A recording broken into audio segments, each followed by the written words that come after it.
What up, Boyan? Mhm. Hmm.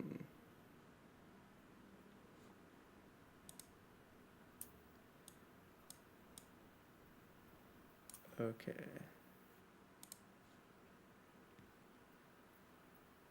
All right. I think we're live on the streaming Okay, stuff. Uh, cool. yeah, Instagram's being a little funky, but that's okay. Um, okay. We'll see if other people join us. I'll keep monitoring LinkedIn and Facebook where we're streaming Okay, to, and then yeah, no and worries. yeah. In the meantime, Stacy, please introduce yourself. Sure. So I'm Dr. Stacy Brecht, and I'm currently an assistant professor of marketing and entrepreneurship at Azusa Pacific University in the Los Angeles area. My academic research focuses primarily on entrepreneurship and what entrepreneurs are doing in practice.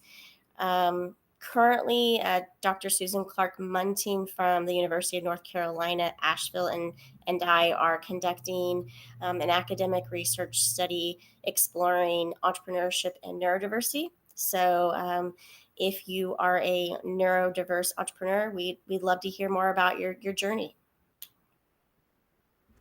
I would love for you to expand a little bit more in regards to the study that you're doing, what your hopes are in terms of uh, uh, learning from the data and the research, and also I think it'd be interesting for people that are more on the academic research side of things to hear how you went about pursuing this study and were able to move forward with it.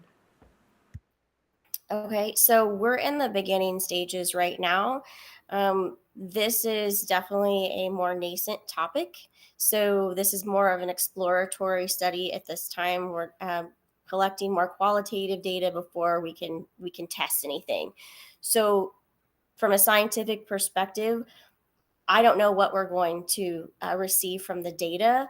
Ultimately, we're hoping that we can reduce any obstacles or barriers to entrepreneurial resources for neurodiverse entrepreneurs.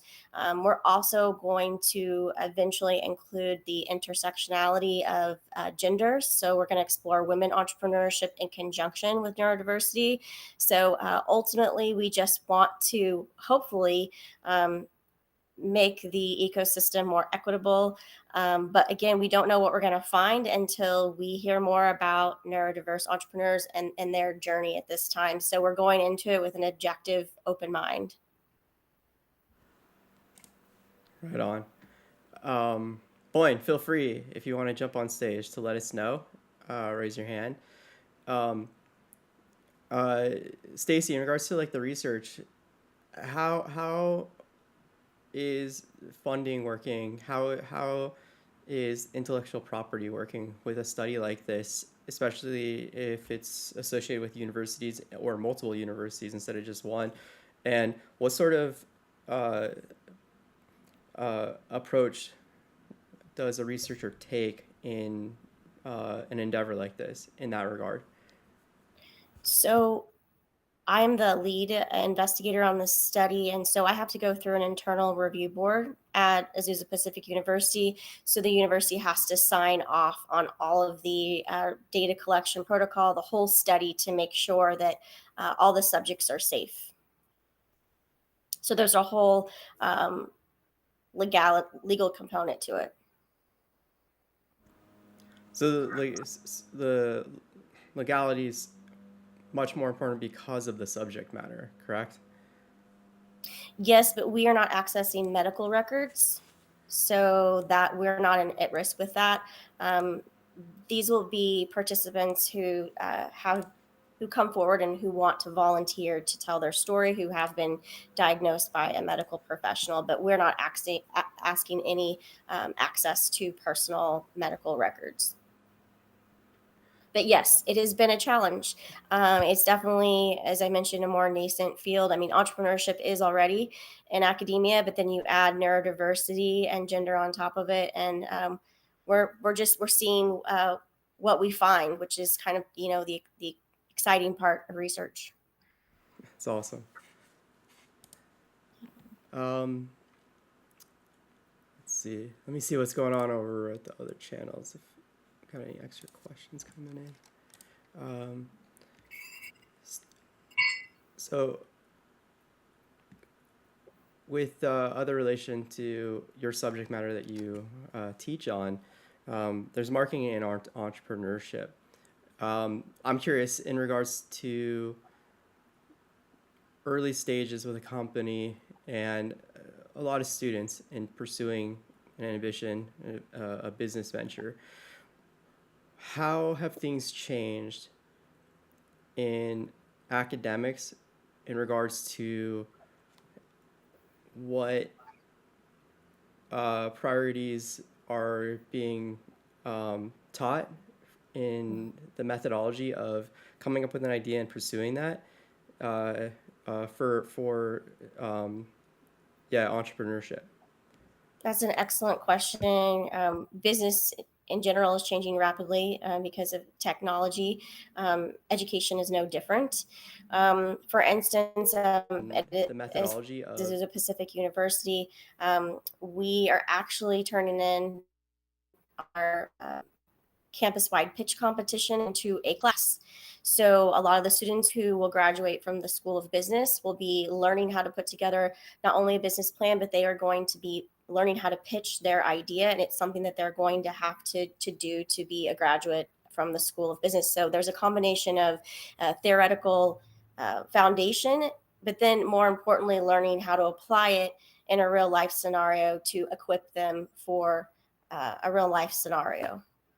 Yeah, I've actually been hearing a little bit more of this across the board from people in educational roles that yeah, a lot of their departments or deans and the professors involved are pushing a lot more of that hands-on programming where it's not only theoretical. If you want the MBA, if you want the business degree, part of the studies and practice is spinning up an actual company and bringing something to market.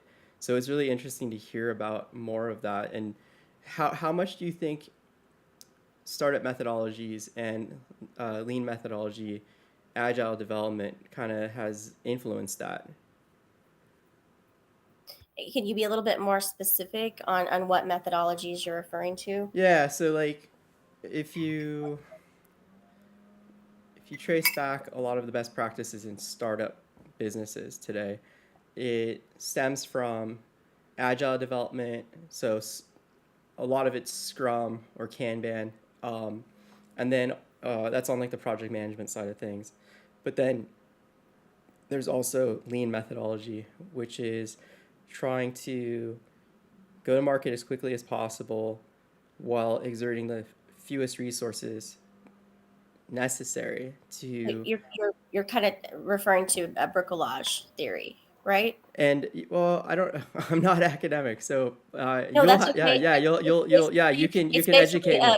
Um, it's basically making something out of nothing, like using what you have, like to go to market as quickly as possible. yeah. So that's where like MVP, minimum viable product, is kind of, from my understanding, really originates from with lean methodology. And so yeah, it may be based on brick and raj. Is that what you say? Uh, that's okay. Bricolage. Bricolage. Um, Yes. Yeah. yes, It bricolage. yeah, it may be an extension of that, which became extremely popular with startup founders maybe 15, 20 years ago now. Not so much the initial tech bubble in like early 2000s, Right. but that next wave of startups that was kind of following the success of MySpace and all of the the cascading impacts from MySpace's one popularity, but also the initial exits of the founders and a lot of the top employees, like early employees that Right. got catapult to angel investor status, and they started spinning up lots of other companies like Tinder and Snapchat and so forth. And So basically, like the journey on becoming a serial entrepreneur. yeah, yeah, and so that's kind of like what kicked it all off with, yeah, that's that theory of just doing the least you can with what Yeah. you got and going to market as Yeah. quickly as possible. From my perspective, I think that's where a lot of innovation occurs, right? Is using what you have, and a lot of small startup businesses have to do that, and that's how innovation occurs because they don't have the resources that medium or large size companies have. So I still think that's absolutely applicable. I also like to encourage my students to really not just try to find a solution to any problem, but like what's something that you're really passionate about and you're interested in, because this is going to be quite an endeavor you're going to embark on. So it has to be more than just, it needs to be, I guess maybe it's my artistic background, but I like to have a certain level of passion in my projects. No, no, I agree. Having done this for a long time, my favorite projects, my favorite founders are exactly that. Those who have a passion for something and discovered an opportunity as a result of that passion, living that experience of being part of that market, that industry, being a consumer of those types of products or services, Yeah. or even like media, right? And that spawned a new idea as a result of a person being mindful of those experiences and going, hey, this could be better. Why isn't this better? Oh, hey, whoa, that was frustrating. How can I make that not frustrating? Or just, maybe seeing that there's a gap or an opportunity to do something a little bit different for different types of people or very specific types of people. And realizing that they know how to do that from their own experiences. And Yep. yeah, yeah. So it's interesting that you kind of push for that, especially in like academics, which is good. I think that's very good because when you look at a lot of these business communities, entrepreneurship communities, there's so many people that, and I just have a conversation with a person like this, they don't have a clear passion, so they supplement that passion for a specific type of thing or type of experience in the world with the passion of making money. And Yeah. they chase making money, and they're doing that, just rushing into anything they can and trying to, come up with ideas inorganically just based on just wild assumptions. Like they'll be like, "Hey, what's the top 5 trending things for 2025? That's what you should make a business in." And it's like, "Wait, how is that going to be helpful to you if you don't have any experience, any insight, any connections, anything related to that?" So I'd like to hear more about you in terms of like, yeah, as a professor and in your own lived experience, like that dichotomy of chasing a business venture because of a passion spawning an idea, or chasing a business venture because you're chasing the money.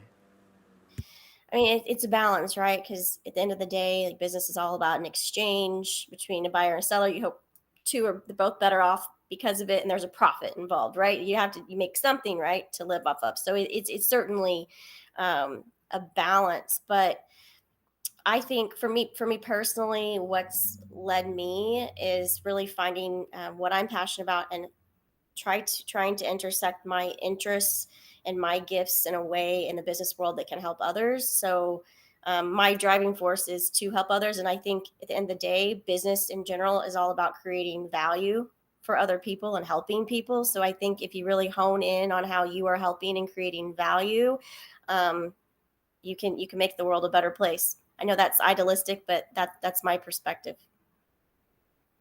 No, I don't. I mean, I don't think it's idealistic. I think that's a a very sound mission to focus on as an entrepreneur, as an individual, for everything you do. Try to, make the Mhm. world a little better. So I think that's Yep. great.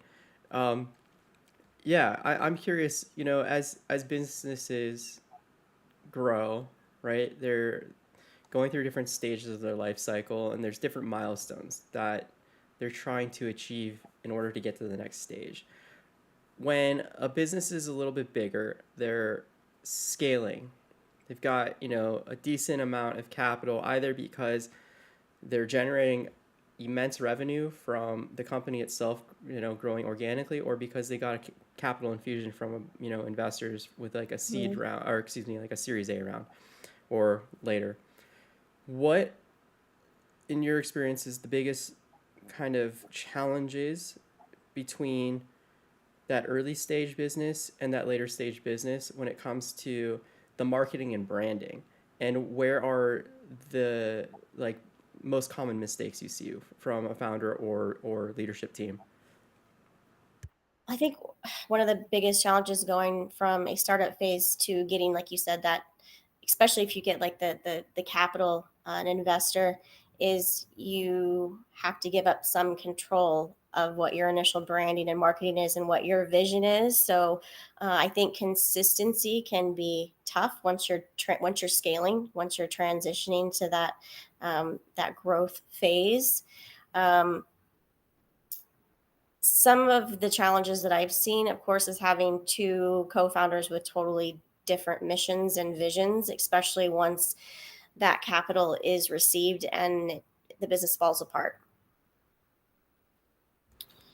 How would you help a founder or founding team avoid that pitfall? What are some best practices that can set the stage to kind of squash that sort of misalignment early on? And as the company goes forward through all these different stages, stay on the same page. That's complicated for sure. Uh, people's behavior is unpredictable, right? So There's I'd like the to say there's that this there's this Bjork love to say song. I have a magic formula for that. Yeah, there's this Bjork song that I love, and it's called Human Behavior, and it's essentially all about just how illogical humans are. So yeah, thank you for reminding me of that one. It's a killer music video too. But yeah, I yeah. Awesome. You know, I guess you could have like you can have hypothetical situations before you go into negotiations and things and hope that you're on the same page, but when the opportunities present themselves, and actions speak louder than words, right? So got to have that trust.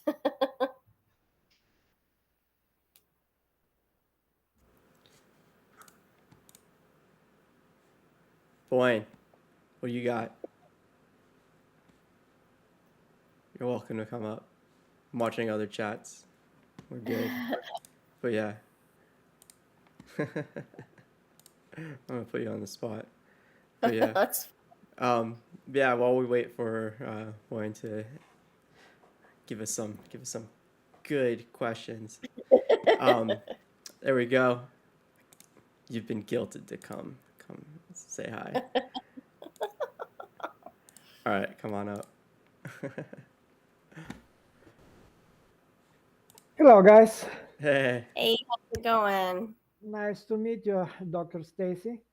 We've Uh, met, I believe, once before, a couple yeah, times. yeah, it's possible.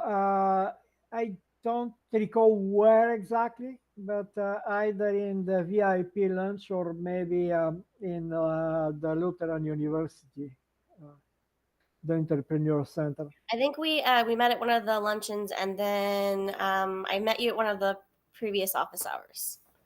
Oh, I see. I see. Yeah, I That's have a good good. memory. That's good. I Boyne, it might be interesting to hear, it's been a bit since you two have connected. So what is, a current challenge that you're working on, and if focused on either, the entrepreneurship side of things or marketing branding with your companies. So you have a couple of them. Are there any sort of like, challenges that you're being faced with right now in those areas? They're more of strategic type of questions because, again, my situation is that I do have going things, two of them actually, which do take considerable amount of my time and resources. Uh, and on another hand, and again, those are more or less to some extent legacy businesses. The question becomes, okay, if I have opportunity to enter something more lucrative, right? Uh, which, however, comes with considerable risk. Uh, is it worth pursuing it versus putting more efforts trying to squeeze the maximum out of whatever businesses I am running as of today? So I am facing this dilemma.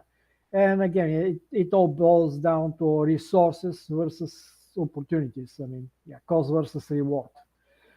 So yeah, I have been going back and forth whether or not I should enter the AI market and introduce product there, which uses my technologies, versus continuing to focus on, as example, IoT and try to invest more into marketing and more into building Salesforce maybe.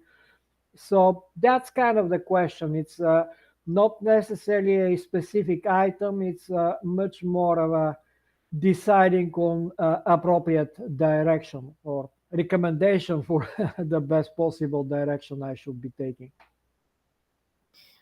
So, how long have you had both businesses? There's the AI one you just started recently, like the past year or two. Is that Yeah, correct? so here is the situation. My initial business is over 20 years old. It's a niche market.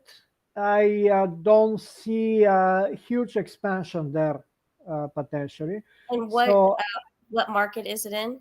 that is the market of selling libraries to other software developers. And the libraries are specialized in complex areas like video, audio, digital signal processing, computer vision. I had AI libraries like 17 years ago, much Okay. ahead of anybody else. Computer vision. So this is Are rather you specialized. Yes, are you selling to like a business to consumer? Or are you selling to other businesses? to other businesses. So basically, my customer base are other software developers. So my customer would be a software developer who doesn't have experience in that specific one of those areas where I have products. They need to build something, as example, that includes video conferencing or video capturing or controlling industrial automation or having computer vision or something else. So that they're more or less stuck because they do not have their own expertise on that. So they simply go to me, buy the library, integrate it in their solution, and it all works.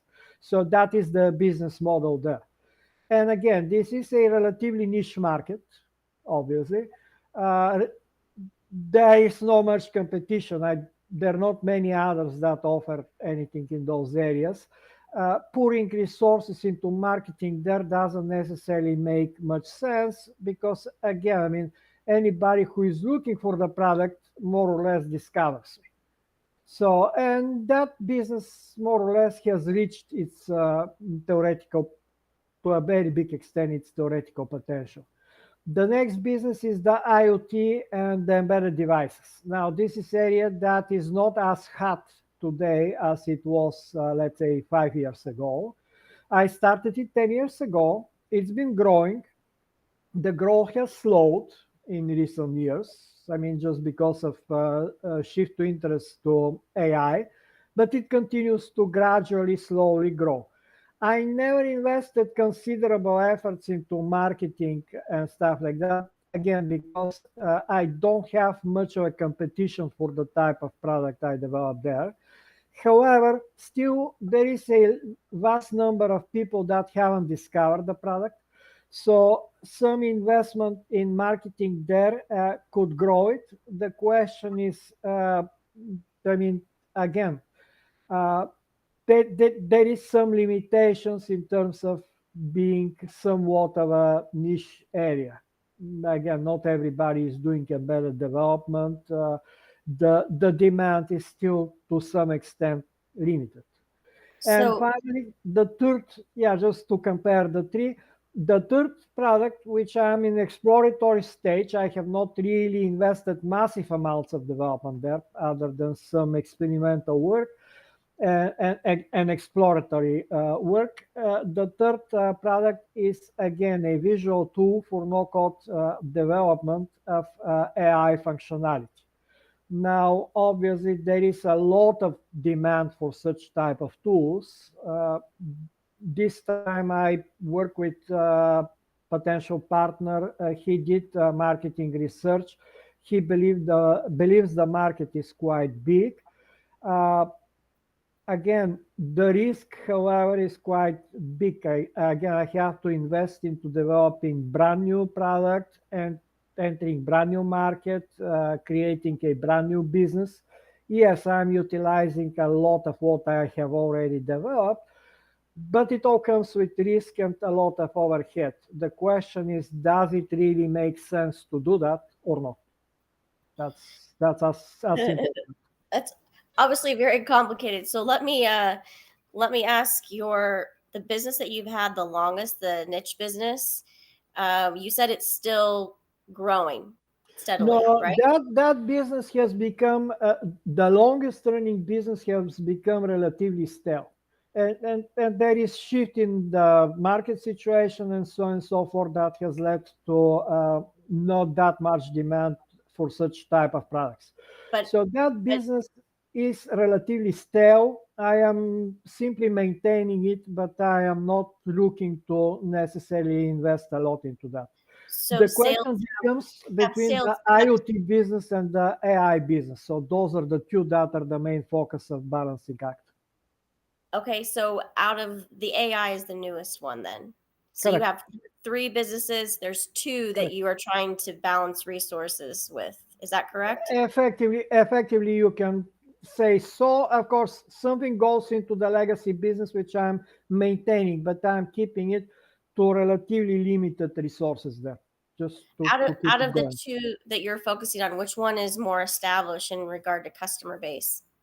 Uh, of course, the business that I have been running for 10 years is quite Okay. well established. And you said that one's the one that's still growing. It hasn't plateaued No, it has not exactly plateaued. It keeps growing, but it grows at very slow pace at because it's present. such a niche market.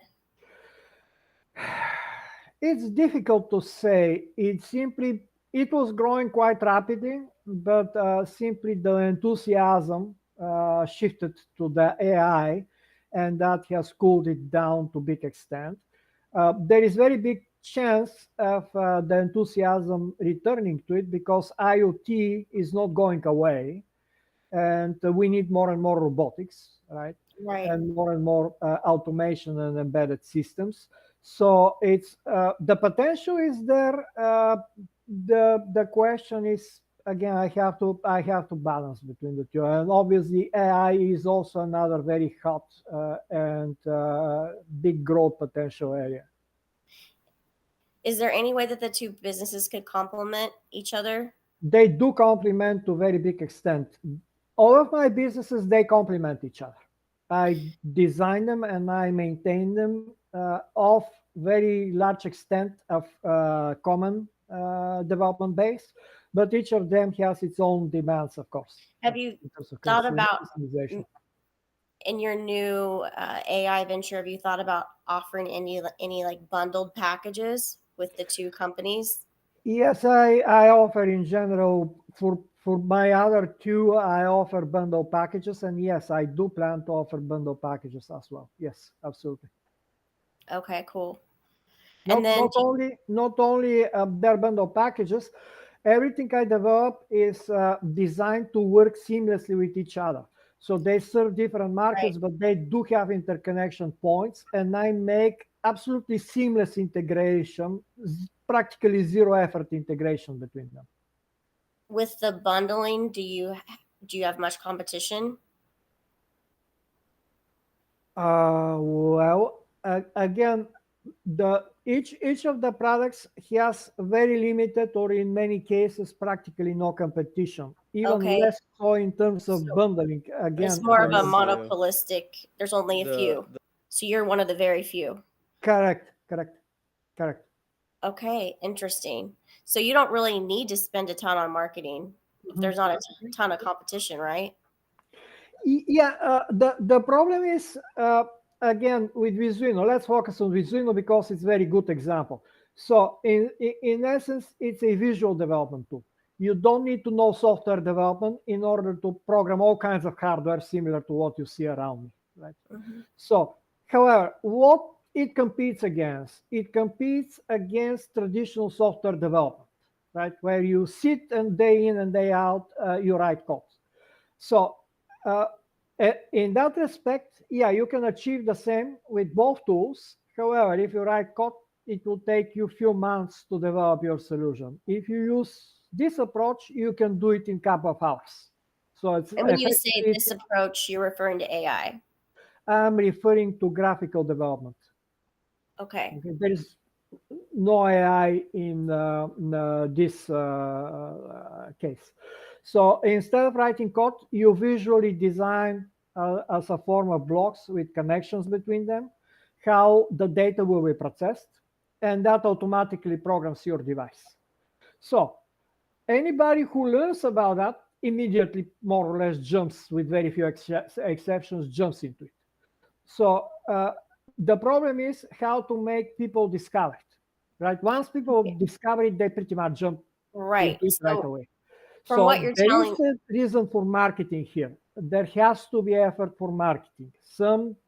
I am doing certain things, but obviously more can be done. So from that's the from situation. what I'm understanding, because it's highly technical, how's your personal selling efforts? Do you have like a business development team, like um, people who are engineers who actually know how to sell this and use this? Like to me, this is like a very like professional technical product. So your marketing efforts are going to be more personal selling from my perspective.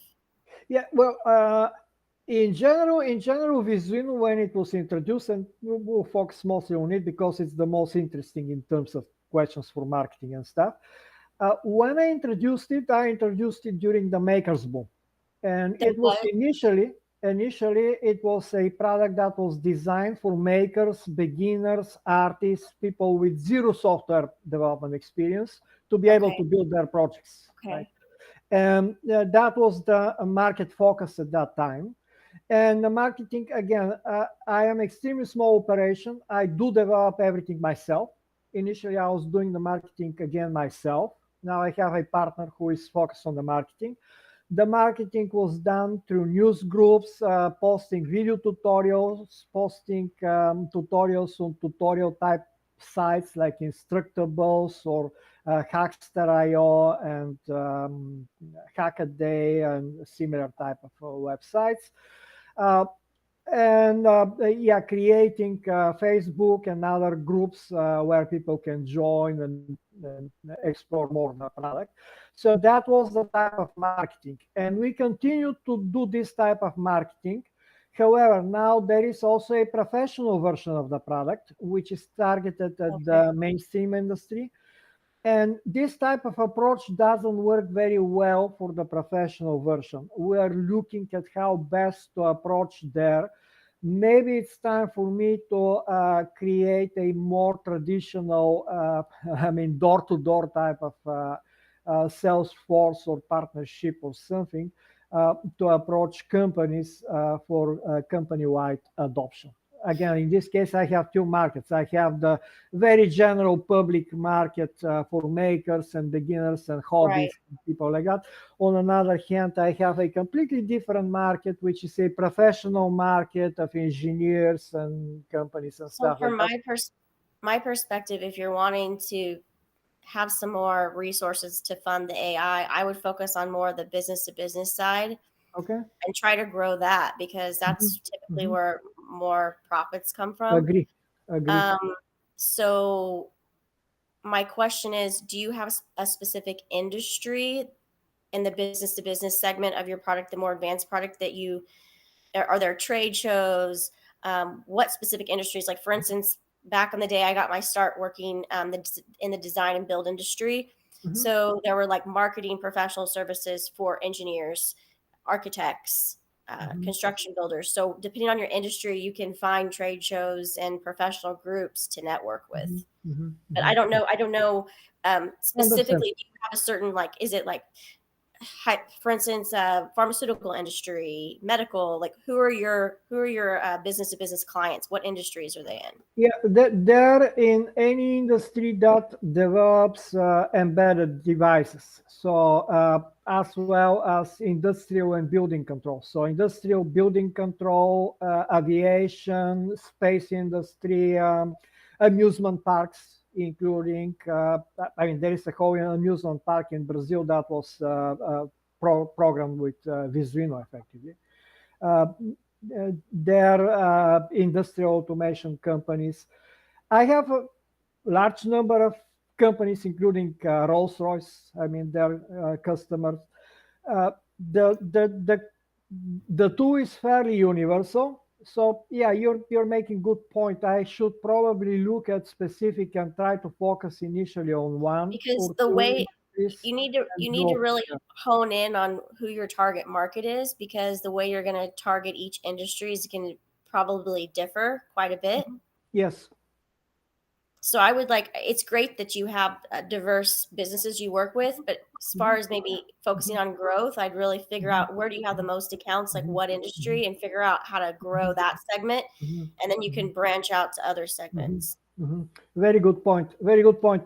And in your opinion, the best approach is professional groups and trade shows and stuff like that. You think that this is the I don't best think there's approach? just one best approach. I think Understand.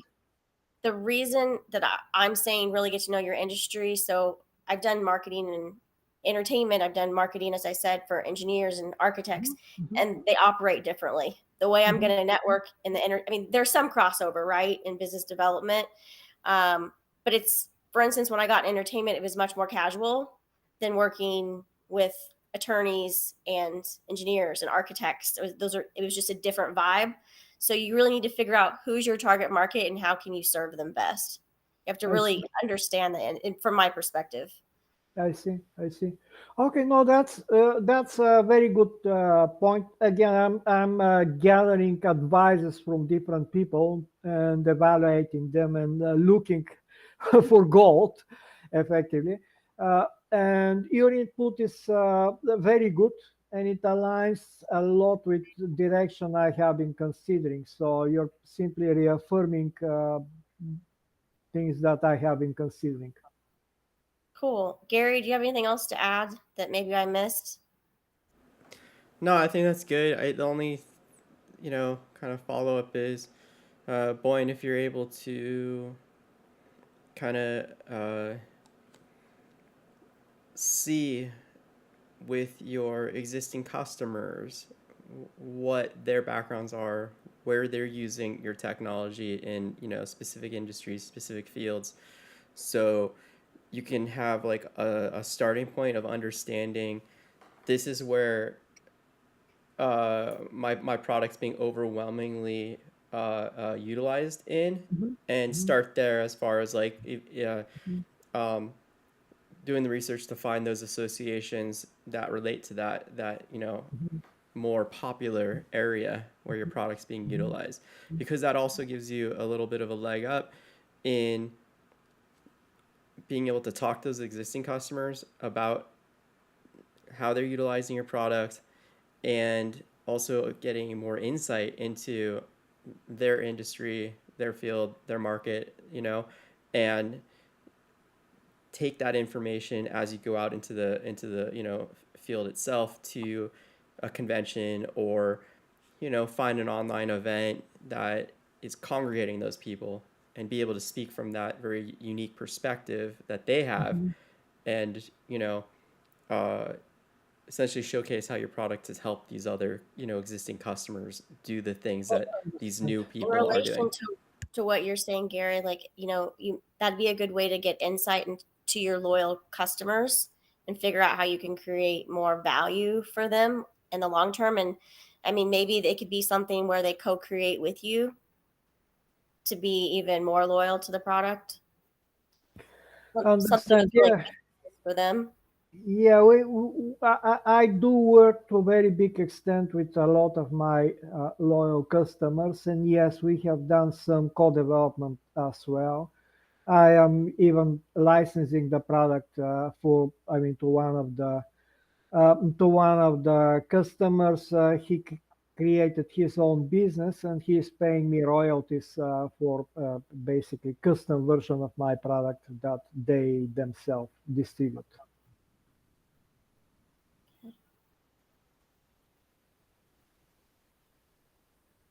No, yeah, I think that's awesome. If it also may be helpful to pick a few of these very specific customers you have and build a case study with Hmm. them.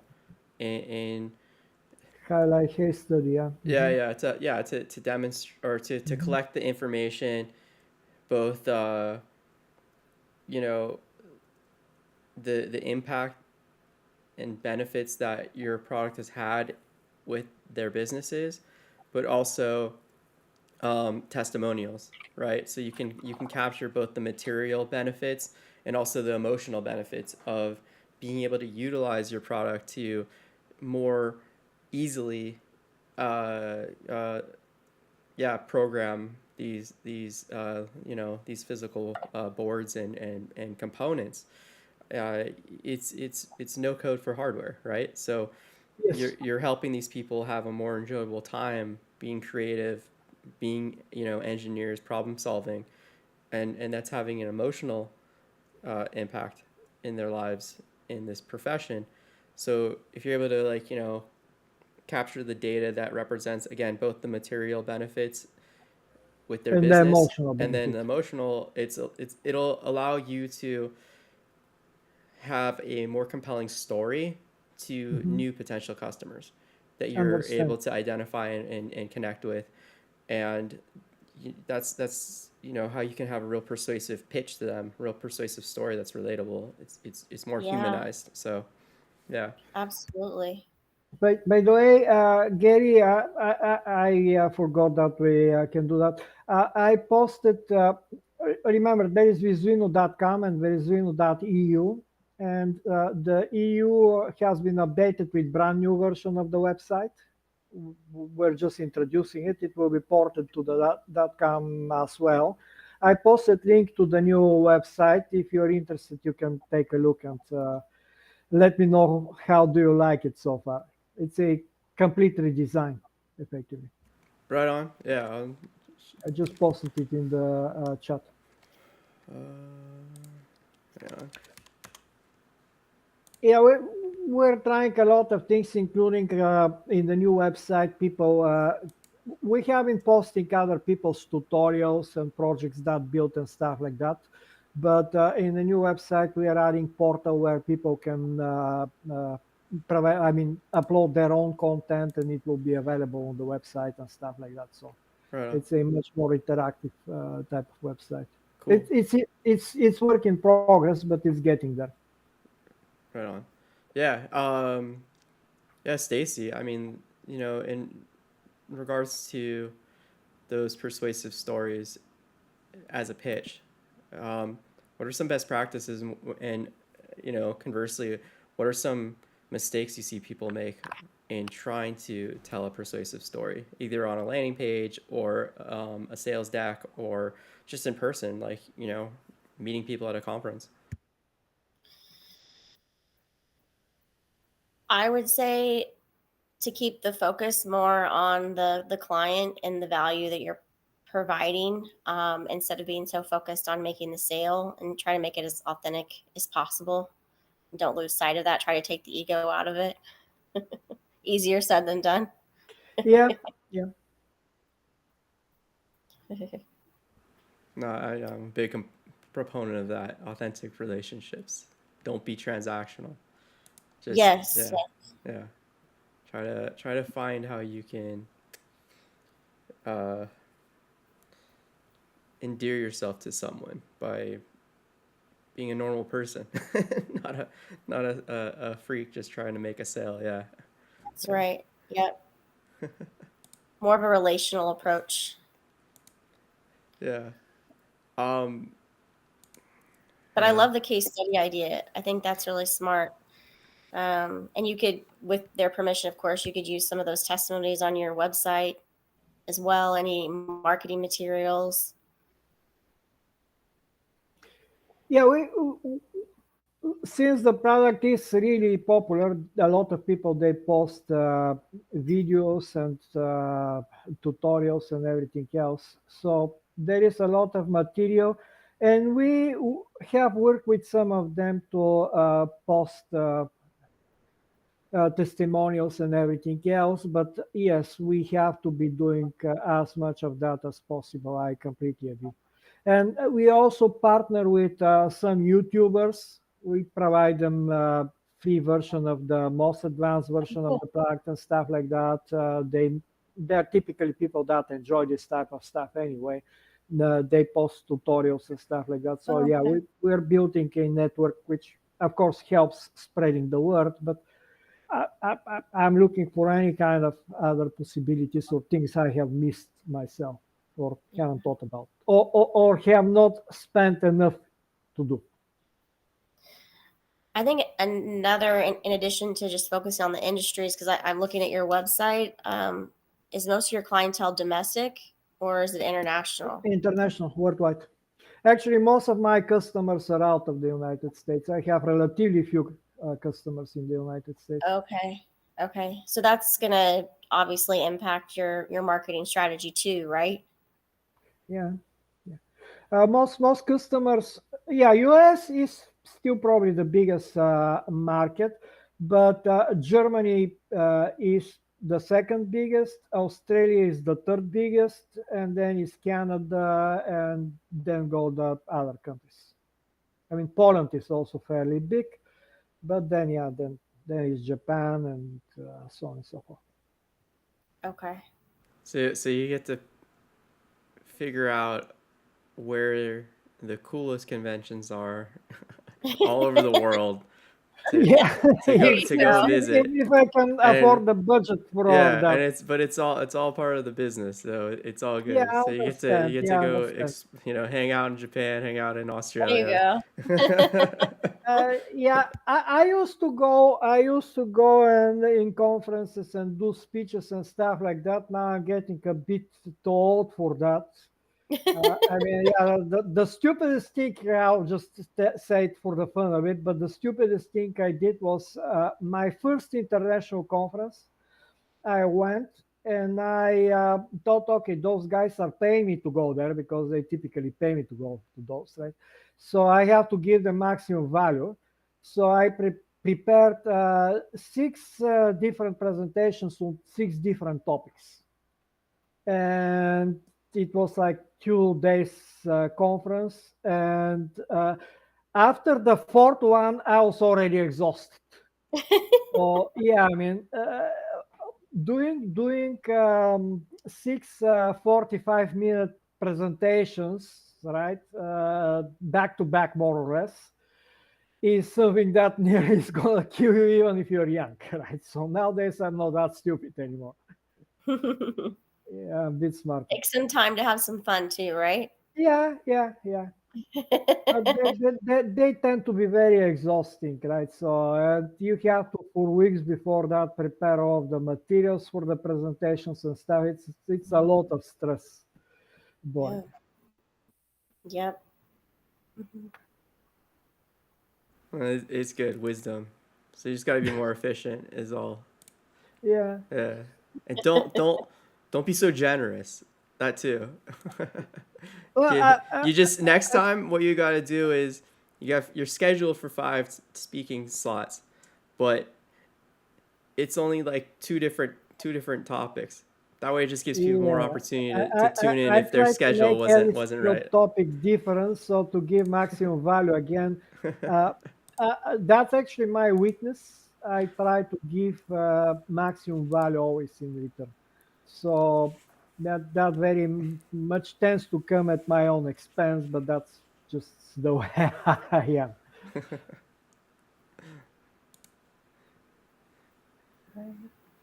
Let me see. All right, we're coming up on time, so I got 7 minutes. Boy, do you have any other specific questions Yeah, I about don't know. You branding, guys, you about guys PR, gave me a lot. publicity? Like, yeah, there's lots of fun stuff. Stacy is a multifaceted expert. Thank you. Well, good question. Okay, let's talk another topic that probably everybody would be interested. What is if you want to create publicity, right, for something? What would be? I mean, throw some interesting approaches. Let's have a discussion about publicity in Hmm. general. Well, this is where it's really important to know your industry. Mhm.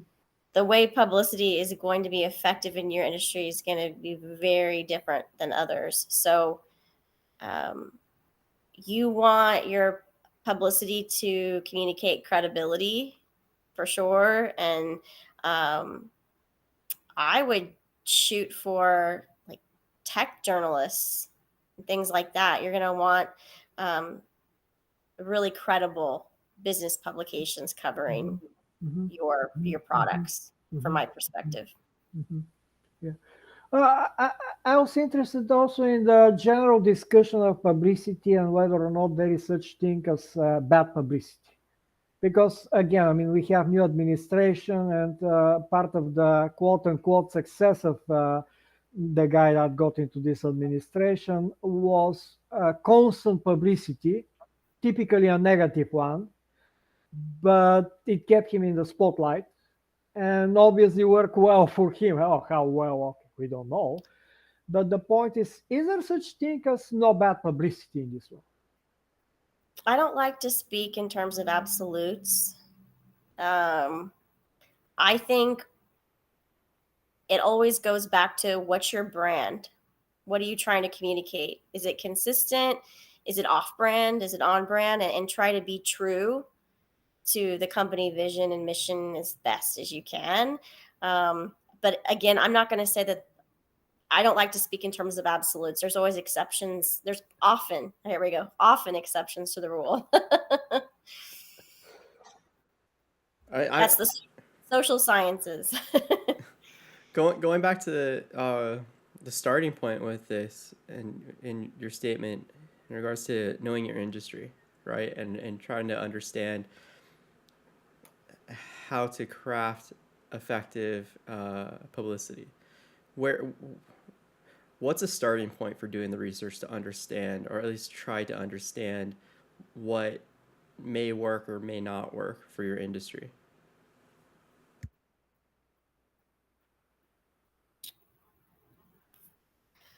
What I'm For me personally, it starts with me meeting with a client and figuring out what their goals are, and then digging into the industry and doing research and figuring out if that's applicable, if it's relevant, or if we should take a different route. But ultimately, I want to make sure that what I accomplish is in line with their goals. So it's getting to know the client and the industry, right? And figuring out what's effective, because it's all perception, right? What I think is success may not be the same perception as the client. So When like after you have the goals kind of identified with the intent behind them generating publicity, and you're doing the research now into um, what may or may not be effective in terms of publicity. Uh, how I guess integral is it to look at the existing articles and trade mags and other such, like, sources of media um, that exist covering topics in that industry, and if those are integral, how can you recommend someone analyze those pieces of media to draw insights from it? So that's a great question. It's a complicated question, but it's really important to to know if your topic's newsworthy, if it's relevant. Are other journalists writing about it? Is it creating buzz right now? And if you're going to be pitching to a business journalist, it's imperative to know their beat, right? Like what they're covering, what they're interested in. So yeah, you don't just want to blindly pitch. You want to figure out what is being published on this topic. What's the competition doing? Can you take a different approach, a different angle? So absolutely, you have to do your research and multiple perspectives. Right on. That's helpful. Um, Boyne, any any last thoughts? Any last comments? Questions? We covered a lot of topics, and we don't have a whole bunch of time. And again, marketing and publicity in general, those are topics that you can go on forever. Yeah, yeah, absolutely. But thank you very much. The input that you gave me was highly valuable, and I appreciate it. My pleasure. My pleasure. Thank you for having me. That's awesome, Boyne. Good, good. Glad you got helped. Stacy, you have any last minute announcements, requests, anything like that? I have in chat. I'll drop right now a simple little call for support for your research, and posting it in the other chats right now across the streaming services. Thank you so much. I greatly appreciate that. Yes. So, if anyone is a neurodiverse entrepreneur, and neurodiversity is people with ADHD, autism, dyslexia, Tourette's. If any of those apply to you as an entrepreneur, I'd love to hear more about your journey. In addition to, of course, you'll remain confidential in this whole study. And part of this study is also going to be part of an international academic book that I am writing with Dr. Séverine Laurent-Lemaire from Grenoble Cold Management in Grenoble, France. And we are writing a book highlighting how women successfully strategize across global contexts, which I'm super stoked about. So this is also going to be part of that book. It's going to highlight different women entrepreneurs and their strategies from China, Japan, Africa, France, and the U.S. So I'd love to hear your story and try to just bless others as much as we can with this knowledge. I love it. If anyone wants to connect with Stacy, links to Stacy's LinkedIn can be found on the event pages. Feel free, yeah, to reach out. And if you know anyone that is diagnosed with any sort of neurodiversity, please do, yeah, send them to Stacy so they can hopefully I guess participate. also I want to highlight too, my son is on the autism spectrum, so this is actually near and dear to my heart for a variety of reasons. Awesome. Beautiful. Stacy, you're awesome. Thank you so much for being a part of this and helping us out and sharing your knowledge and expertise with people. Yeah, excited to do My this again. pleasure. Yeah. Thanks, Boyne, for Thank you being for a part having of it. me. Good to see you all. Thank you. Thank you. Bye. Bye. Take care, everyone. See ya.